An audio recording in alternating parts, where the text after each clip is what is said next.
Hey everyone, how's it going? This is Azrin, the language nerd here. I'm the owner of the Calgary Language Nerds, and welcome to today's YouTube video and, of course, podcast episode.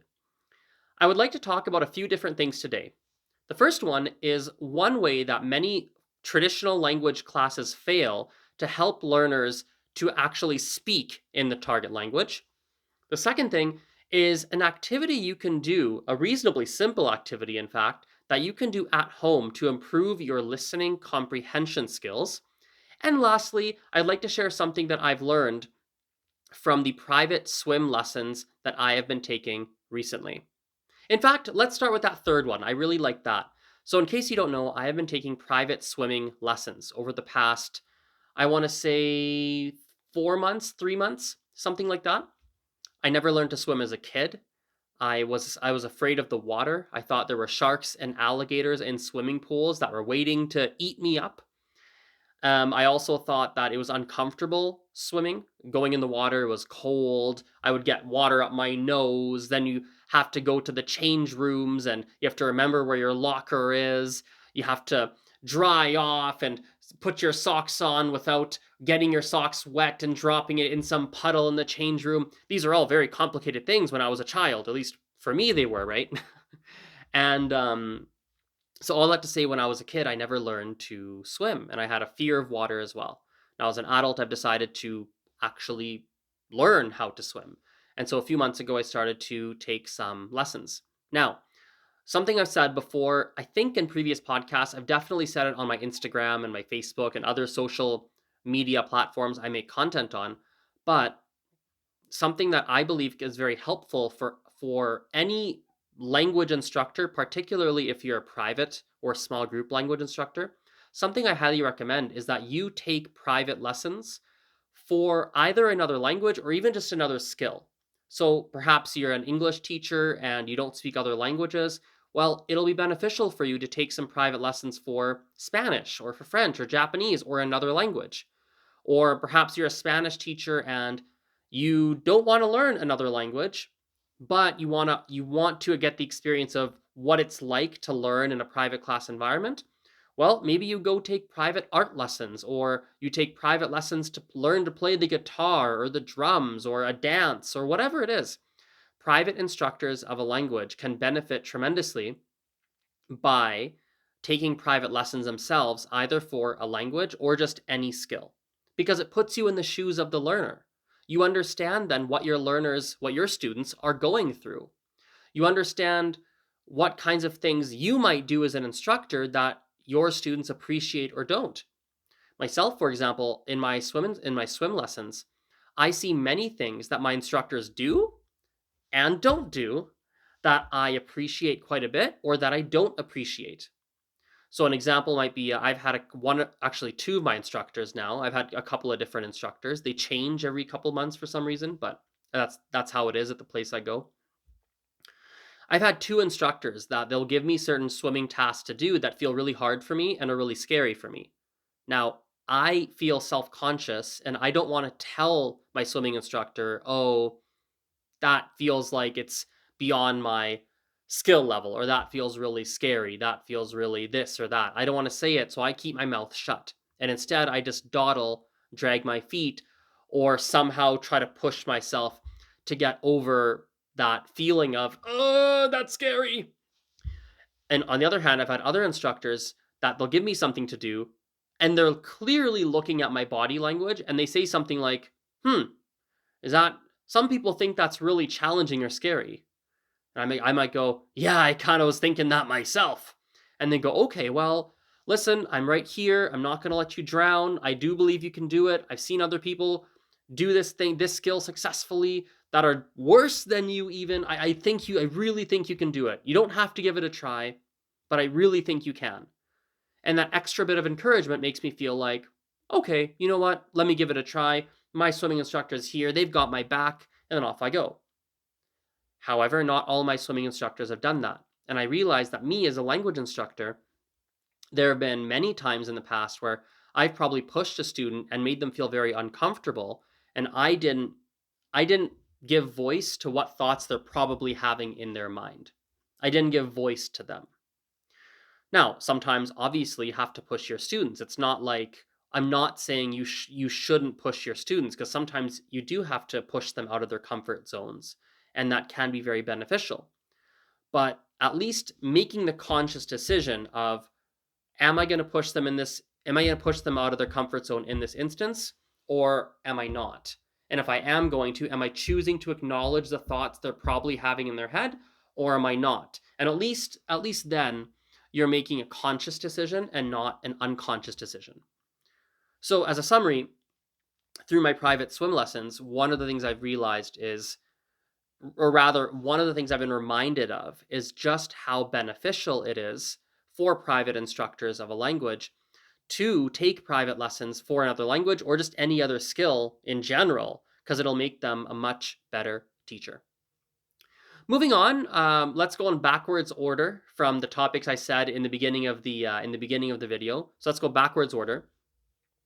Let's talk about a simple and effective activity you can do at home to work on and build upon your listening comprehension abilities in another language. So this one is pretty funny because I grew up doing this when I was going to school, and most people in my classes hated it.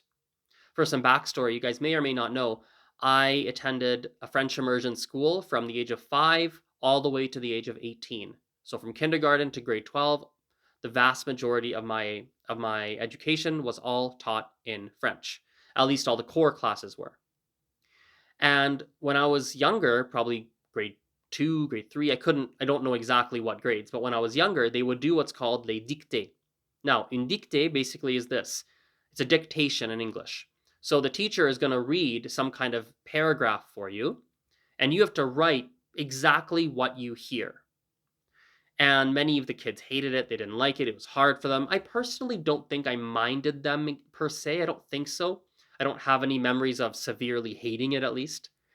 But now as an adult, one of the things I found is helpful for me and many, many students I directly work with that I teach languages to is to do these kinds of intense or active listening activities. Let's call it an active listening activity. It's similar to these dictées that I used to do when I was a kid. So you find a piece of audio or video, it's up to you, doesn't really matter exactly, that has a transcript or subtitles at your level. So let me say those again.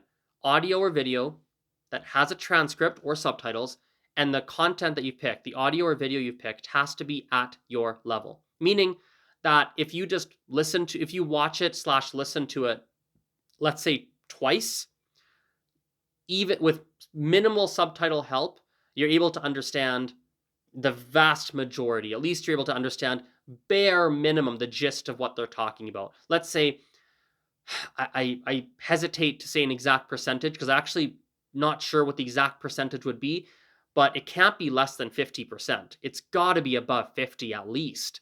50, 60, 70, 80, something like that. 90 even. Let's say above 50. I don't know precisely what the percentage should be, but it can't be less than 50.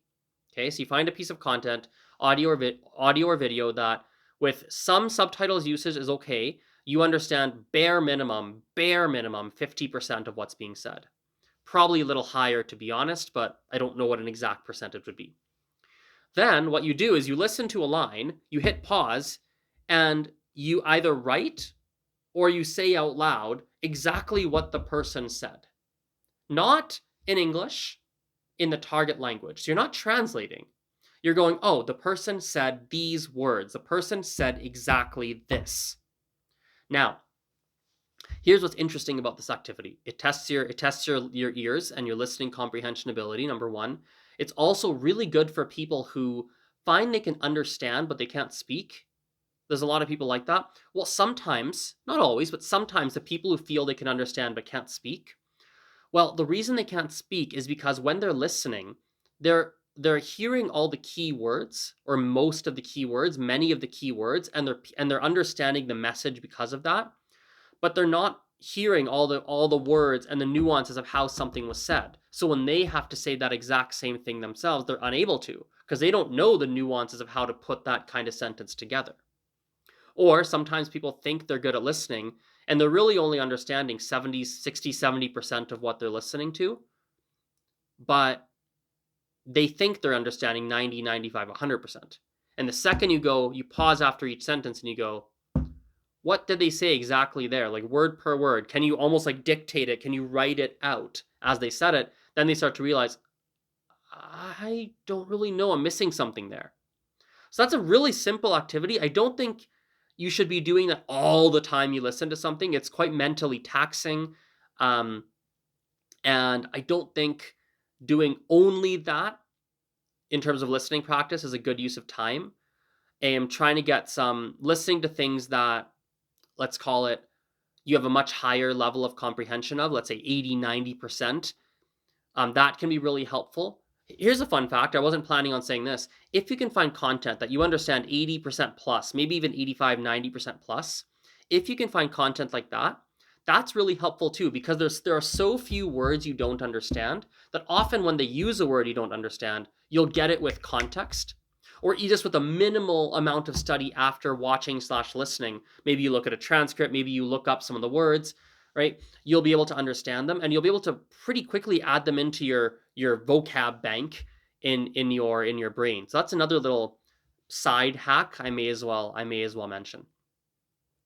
So do these dictations. It will help you.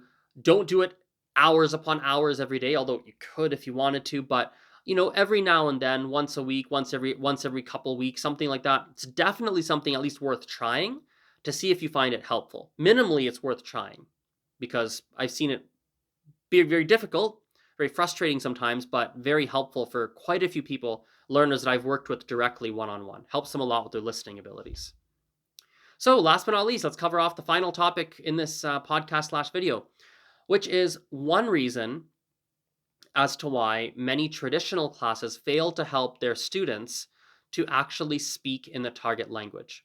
Now, this is an insight that I've gotten recently, and I got this insight, funnily enough, to make this video go full circle. I got this insight from taking a private language class myself. So I actually took 2 private Korean lessons, and I noticed something that I had 2 different instructors, that the instructors did, both of them, that were really helpful for me and made me help me understand why in a traditional classroom, perhaps one reason, there are many, but one reason as to why those students in the classroom may not actually be able to speak very well, even though they took 3 years of classes, for example.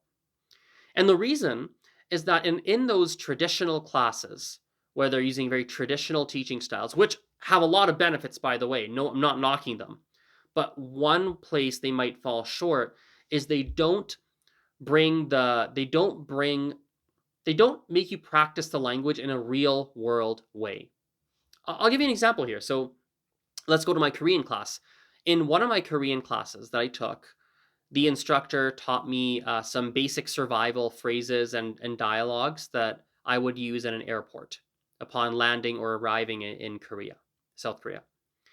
And then the instructor showed me a dialogue, like a role play between myself and an airport employee, asking them, hey, where can I catch the bus? Where's the train? Things like that. And we did this role play, we covered it, we discussed it, and that's great. And then we practiced it together. But if you picture that, right? If you picture me talking to my teacher and saying, hey, let's practice this dialogue, that's not very real life at all. Number one, the person I talk to when I go to Korea is not going to be if I go to South Korea, is not going to be my teacher. Number two, I'm basically practicing a dialogue that I've studied. I'm listening for her, my teacher, to say back to me the phrase I'm expecting her to say. I'm then ready to give my answer back. And that's not very realistic either. When you go to whatever country or you talk to a native speaker, you don't know what they're going to say to you. You can't be listening for that one sentence. That's not very realistic.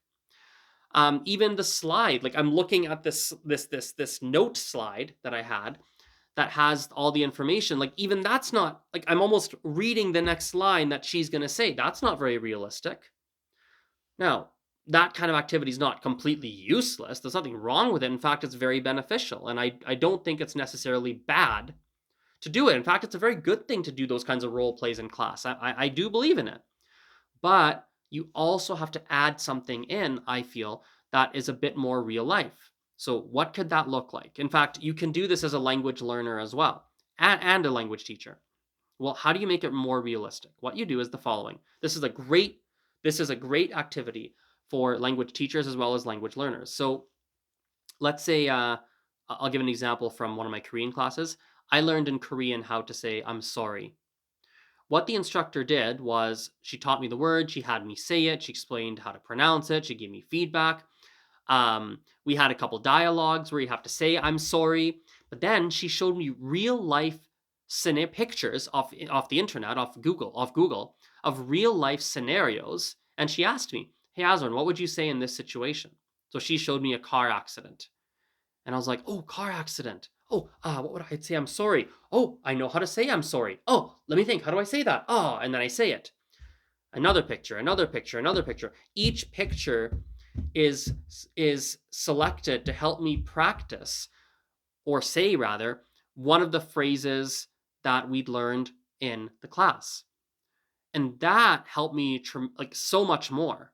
So if we go back to the airport dialogue, you know, here's a way to make that more real life. You might put a picture of an airport employee, and you go, "Hey, this is your airport employee, um, and you just arrived at the airport.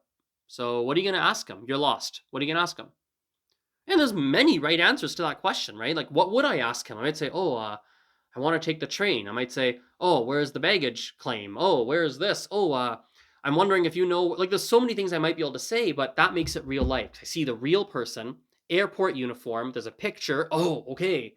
That makes it real life. Way more real life. So that's a very simple way to make it more real life, to use pictures where the learners can then use the language that they've been learning in class, and that just makes it a bit more real life, as opposed to a very structured canned dialogue.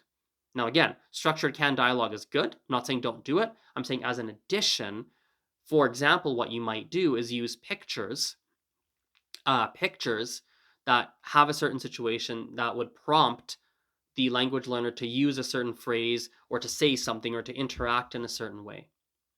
Of course, there are other ways to bring the real life into the classroom too. That's not the only way. And many of you, if you're teaching, or maybe you've been in a class, perhaps your teacher's done something that did a great job of making things more real life. I saw this great company. I think it was in Mexico. It was in Mexico. I'm trying to remember what city it was in. It might have been the capital. It was a Spanish school in Mexico, and I think it's called. Oh, I don't want to get this wrong, but it's something like talking in Spanish, talking and walking, or something like that. Caminando y hablando, or something like that. And what the school did, the way their lessons work, is they will hang out with you. Your teacher just hangs out with you, and you go to kind of different places. You hang out in a coffee shop, you hang out in a restaurant, you go do a touristy activity together. You actually do activities in the target language. That makes it very real life, because now you are at the tourist location, and the instructor is actually going to make you buy the tickets to get in, the entrance tickets. They're actually going to make you do it, and you're going to actually have to do it, but they're there to help you, right? Much more real life. Or in my high school Spanish class, I remember, and actually I did a French class in university, we did this too.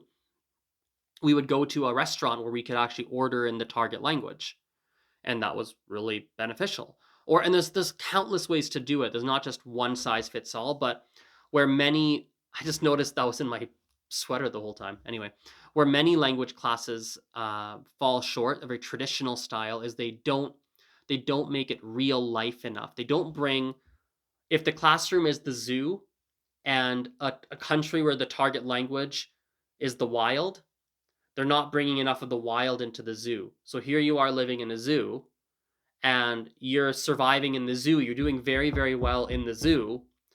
But as you guys can imagine, a zoo animal will die in the wild immediately. It's the same concept, right? So the only way, if you're learning through traditional classes, to be prepared for the wild, or even remotely prepared, is to bring some of the wild into the zoo and give yourself a taste of the wild, so you're prepared for it. Does that make sense? So that's, I think, one way that traditional language classes. Not all, of course, but many traditional language classes fall short. Okay. Well, let's wrap this up here. I hope you enjoyed this podcast slash YouTube video. If you guys have any questions, you know where to reach me at Polyglot Azrin on any major social media platform. Instagram's probably, at this point in time, probably the best place to reach me. Or, of course, you can email me by visiting azrinthelanguagenerd.com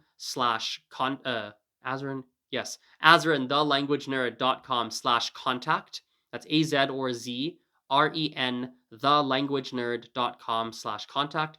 And I'll be happy to answer any questions you have. Have a great day, and we'll talk soon. Bye bye.